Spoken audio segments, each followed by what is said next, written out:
Tiene el uso de la voz la diputada Leticia Gabriela Eguamis.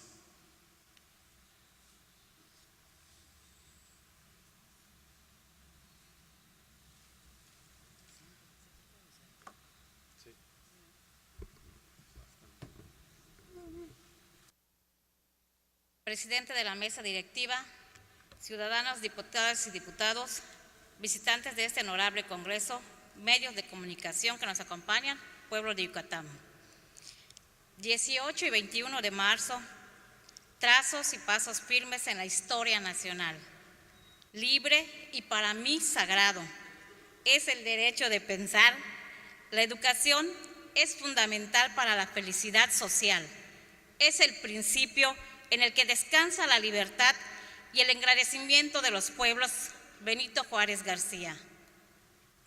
Benito Juárez y Lázaro Cárdenas representan dos de los pilares protagónicos de las más importantes transformaciones nacionales.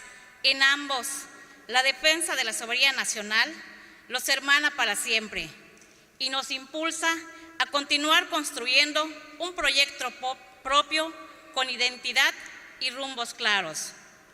El primero logró enfrentar el poder del imperio francés, que respaldaba a un emperador importado por visiones contrarias al interés nacional.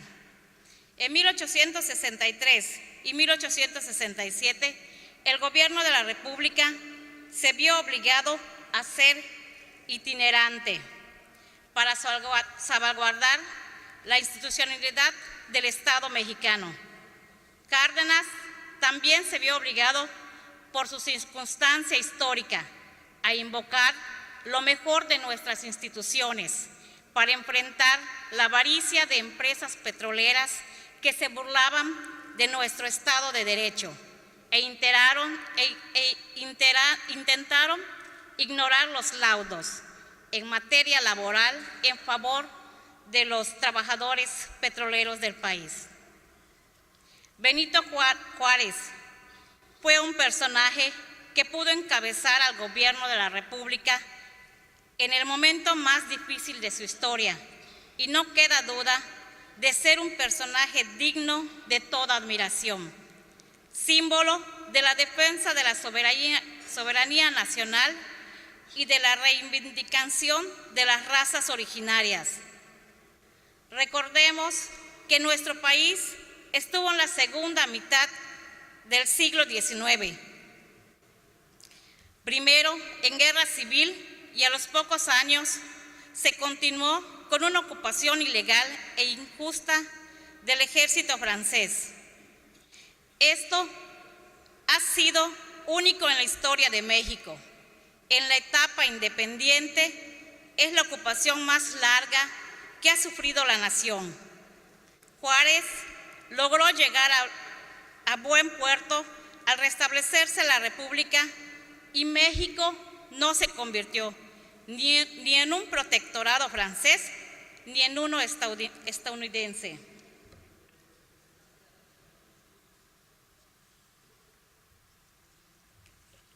En el péndulo del tiempo, durante muchos años, las compañías petroleras intentaron impedir la formación de sindicatos obreros. A pesar de ello, el 27 de diciembre de 1935 se fundó el Sindicato de Trabajadores Petroleros de la República Mexicana. Por lo tanto, se tuvo que acordar un contrato colectivo de trabajo que definió con precisión los derechos de los petroleros, incluido el de huelga. En noviembre de 1936, dicho sindicato emplazó a las compañías para negociar un contrato general que estableciera la jornada semanal de 40 horas, pago de mejores salarios, así como la cobertura por enfermedades y gastos por accidentes de trabajo, entre otros. La intransigencia de las compañías llevaría a una huelga el 28 de mayo de 1937 que paralizó a la industria petrolera. Las petroleras dijeron que no contaban con recursos para sufragar las demandas de los trabajadores, pero una comisión de peritos concluyó que los beneficios de las compañías eran muy superiores y podían cubrir las demandas de los trabajadores.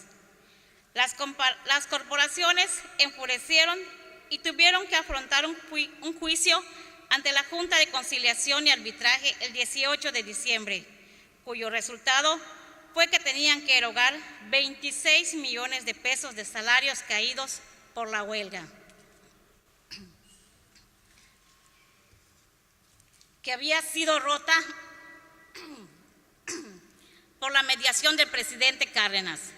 En 1936, en noviembre, se dio a conocer la ley que reglamentaba el derecho constitucional del gobierno a expropiar por causas de utilidad pública empresas y propiedades en beneficio de la nación. La legislación fue aplicada en la expropiación de Ferrocarriles Nacionales de México en junio de 1937, con lo que se solucionó la huelga de los trabajadores que exigían el pago del séptimo día de la semana. Esta ley sería fundamental para lo que sucedería en marzo de 1938. Intentos de conciliación. La mañana del 18 de marzo de 1938, la Junta Central de Conciliación y Arbitraje emitió un laudo al que rescindió el contrato colectivo de trabajo entre las empresas y el sindicato petrolero, como una medida que solucionaría el conflicto obrero-patronal y para liberar de sus obligaciones a los trabajadores. De inmediato, los representantes de las compañías acudieron con Cárdenas para decirle que cumplirían con el fallo de la Suprema Corte de Justicia y subirían los salarios de los obreros. El presidente les contestó que ya era tarde y que se tomarían medidas extremas de hecho. Su decisión se venía conformando desde una semana atrás. La negociación de los dirigentes de las petroleras con Cárdenas no menguó el conflicto. Los gerentes amenazaron al Estado mexicano con retirar la inversión de sus capitales y abandonar el país bajo la protección de sus respectivos gobiernos.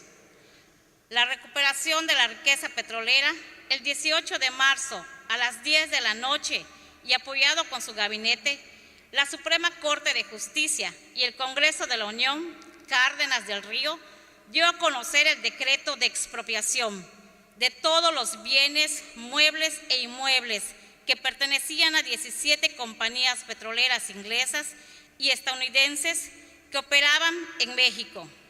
La expropiación por causa de utilidad pública implicó el dominio absoluto del Estado mexicano sobre todos los bienes petroleros en el territorio nacional, además de representar un corte tajante ante supuestos derechos previos a la Constitución de 1917 y a pactos extraoficiales como los convenios de Bucareli de 1923 o el régimen que se estableció con la ley callista de 1925 y su reforma de 1928. Las concesiones a las compañías expropiadas quedaron sin efecto y su operación fue cancelada. El decreto también reforzó la acción contundente en torno a la propiedad de la nación sobre los productos del subsuelo, que se había legislado en el marco del nacionalismo revolucionario. Al amanecer el 19 de marzo, los trabajadores petroleros tomaron posesión de las instalaciones de las compañías expropiadas y el gobierno expidió otro decreto que determinó la conformación del Consejo Administrativo del Petróleo, con la intención de coordinar la administración temporal de los bienes y las actividades de los consejos establecidos con las secciones sindicales. Vicente Cortés Herrera fue designado gerente general de ese organismo. Igualmente, se intuyó el Fondo de Cooperación Nacional para conformar y reunir organizadamente recursos que permitieran el pago de las indemnizaciones a las compañías expropiadas. El entorno de hoy nos toca vivir no está exento de complejidades mismas que podrían condicionar el ejercicio pleno de nuestra soberanía, la alimentaria, la energética y la libre autodeterminación. Las soluciones del país radican en nuestras fortalezas internas como nación diversa, rica en tradiciones y pluricultural. Yucatán es un ejemplo en la fortaleza del patrimonio cultural e histórico de México. Es cuanto. Gracias.